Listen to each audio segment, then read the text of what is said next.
Hi, I'm Shara Siegfeld, and I'm going to give a dvar on Parsha Vayishlach. Vayishlach begins with Jacob hearing that his brother Esav is coming towards both he and his large family. Esav, it seems, is on the attack, with an army of 400 men joining him. However, Jacob does not know the reason for Esav's visit.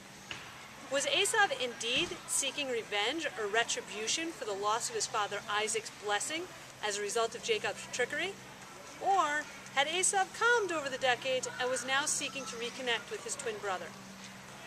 Regardless of Esav's intent, Jacob is forced to act quickly and plan for the worst to protect his loved ones. Jacob divides his entire camp into two and instructs everyone how to fight and how to retreat if need be. In addition, Jacob sends a contingency bearing great gifts to meet Esav and his men along the way. In hopes of a sort of kill him with kindness approach, he hopes that it'll diffuse any coming attack.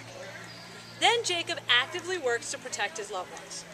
In Breshit 32:23-24, the Torah tells us, "And he rose that night and took his 2 wives and his 2 women servants and his 11 sons and crossed over the stream at Yabok. And he took them and sent them over the brook and sent over that which he had." What's surprising about this section is that according to the next pasuk, Jacob is not with his family. The Torah tells us that Jacob is alone, back on the other side of the brook, when he is met by a wrestling agent of God.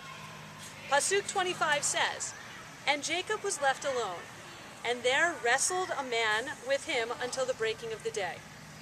If Jacob moved his entire family over the brook to the other side, how did he wind up alone? The Talmud addresses this very question in Chulin 91a.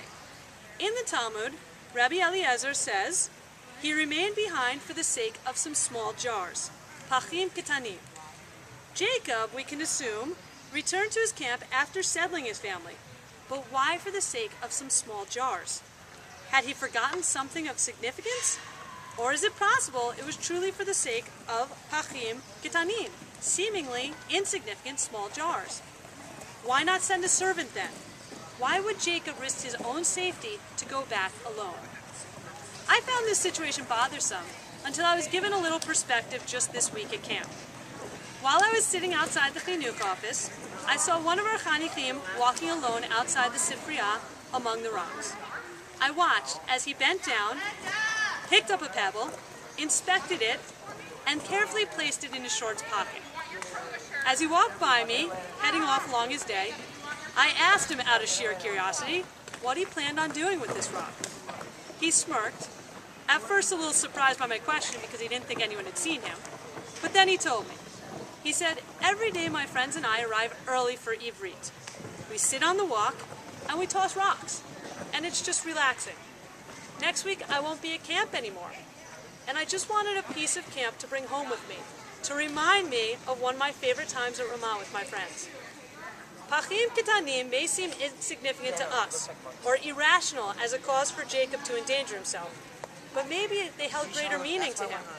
Maybe there was a sentimentality there, perhaps as a token to remember the last meal his entire family would have had together, not knowing what the mounting encounter with Esau would bring.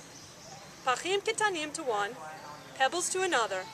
We can never discount the greatness and importance of the mementos and keepsakes of our experiences, nor can we judge what is precious to others. Shabbat Shalom.